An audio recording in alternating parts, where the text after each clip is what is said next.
कि भाई ये सब सेवा तो मेरते से आ रही है और 17 साल उसके बाद में अपने आप को सेवा के तुल्य नहीं समझते हैं, सुंदर साथ में शामिल रहने के योग्य भी नहीं समझते हैं और कहते मैं तो सुंदर साथ भी नहीं हूँ, मैंने सेवा का कुछ बेहोशी हो गई मेरी, क्या हो गया ये। तो अपनी ये जो फीलिंग है 17 साल की, वो इतनी अंदर से वो व्यथित हुए, दुखी हुए। जो भी हुआ बल दीवान जी के पास रोते हैं, बल दीवान जी उनको समझाते हैं और कहते हैं कि हम आजू बाजू के राज्य है उन पर हम चढ़ाई करेंगे और उसमें से 1/4 25% जो है वो सेवा में राज्य की लगा देंगे, 25% फ्रॉम द इनकम। उसके पहले श्री जी ने तो दिल में बात ली ही ली थी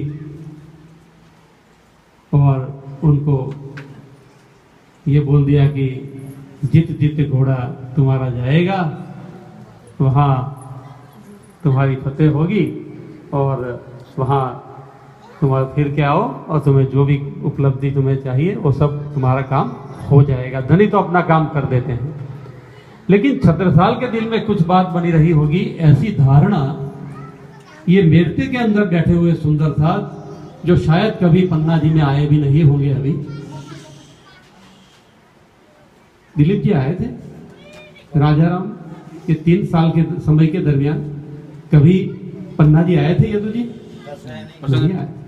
तो पर्सनली 17 साल जी से ऐसा कोई मिलन नहीं हुआ था, लेकिन राजाराम जी को ये पता चल गया था कि मैंने ये सेवा यहाँ से भिजवाई है और इतने महाराजा है जो वहाँ के सर्वे सर्वा है और उनके दिल में भी ऐसा कुछ भाव शायद आ गया हो। मुझे मिलने की बहुत तड़प है, मुझे मिलने के लिए जाना है, कैसे जाऊं? यदि मैं वहां जाऊंगा तो शायद 17 साल जी को पिछली वाली बातें सब याद आ जाएगी, वो शायद दुखी होंगे ये सुनकर। मेरा जाना उचित है या नहीं? शायद मैं कह रहा हूं ऐसा शायद सोचा होगा राजा राम ने। एक सेवादार सोचता है दूसरे सेवादार के लिए, लेकिन छत्रसाल क्या सोचते हैं जब ये पत्र आता है राजा राम का कि क्या हम पन्ना जी आ सकते हैं? मोमिन लिखे मोमिन को कहो तो आवे हम इत, ये अचरज देखो मोमिनो कैसा समया हुआ सखत। पत्र आ रहा है, छत्रसाल जी पत्र को पढ़ रहे हैं, क्योंकि पत्र कोई श्री जी के पास नहीं गया था। किसके पास गया था? छत्रसाल जी के पास गया था और छत्रसाल जी पत्र पढ़ रहे हैं। अपने भीतर में वो सोचते हैं, वाह ये भी क्या बात हो गई। ऐसा भी कोई सोचने का होता है? ऐसे भी कोई पूछने की बात है कि क्या हम पन्ना आ सकते हैं या नहीं?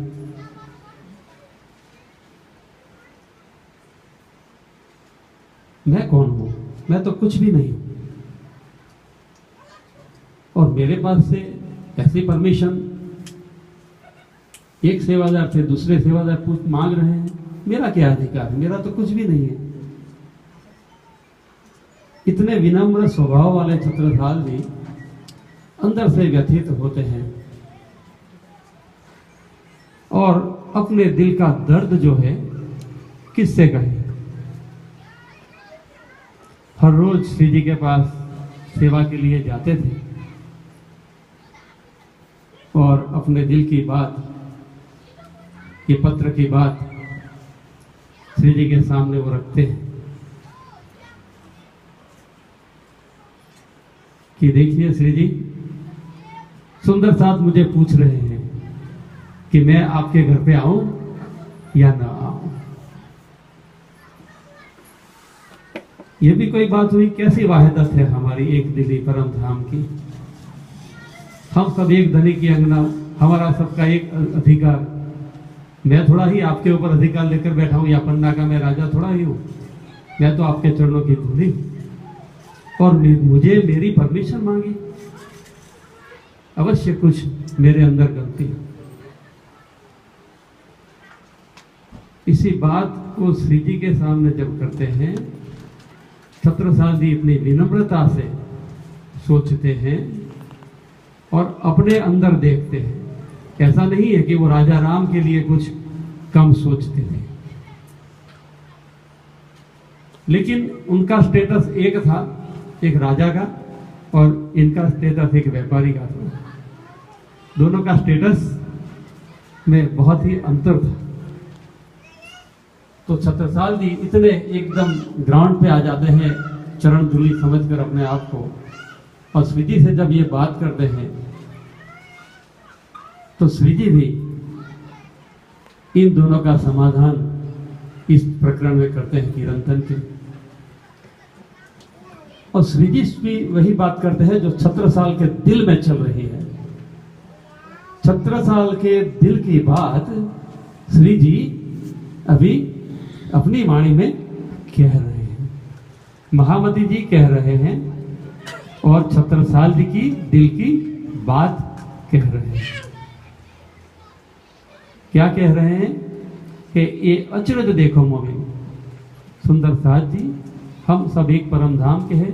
कितनी आश्चर्य की बात है कि ऐसा सख्त समय आ गया है कि हम एक दूसरे से व्यावहारिकता की अपेक्षा करते हैं, बिना बुलाए ही क्यों नहीं चले आते हैं। अभी परम धाम के अद्वैत का भाव में कुछ कमी रह गई है, इस बात का श्री जी को अचरज हो रहा है। दम दिल तन एके बिछुड़ के भूली वतन, जानू के सोहबत कबू ना होती, तो यूं कहा रे सुतन। अभी ये वाहिदत हम भूल गए हैं, एकत्व हम भूल गए हैं, तभी तो ऐसी कहने की बात आवश्यकता पड़ी। मोमिन रखे मोमिन सो, जो तन मन अपना माल, सो अरवा नहीं अरस के तीन सिर न माल। यदि सुंदर साथ के प्रति तन मन धन से पूर्ण रूप से एकत्व नहीं प्राप्त कर लेता है, तो यहाँ परम धाम का हम कहलाने के अधिकारी नहीं हो सकते हैं। मता मोमिन का काफर ले न सके क्यों घर, सुंदर साथ ही लगे जो वहां परम धाम की निस्बती आत्मा होगी, वही ये लगे, दुनिया कोई लेगी नहीं।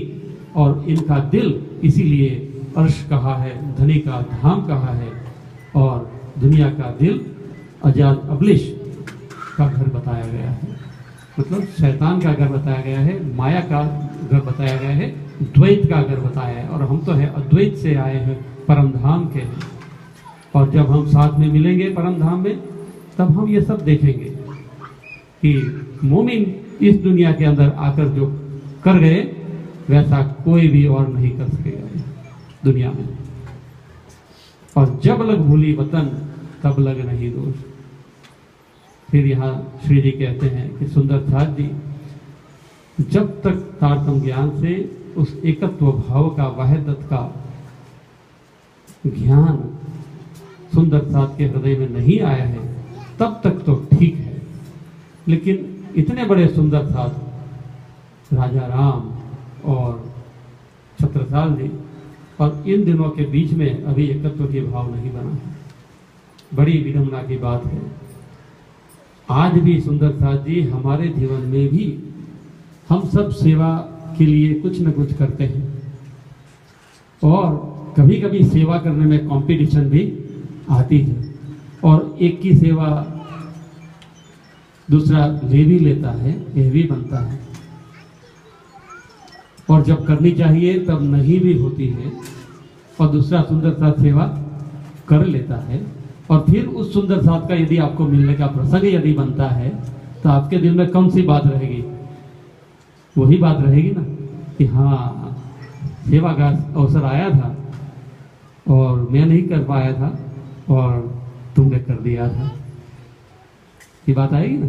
अभी राजा राम के लिए छत्रसाल के दिल में भी यही बात आई।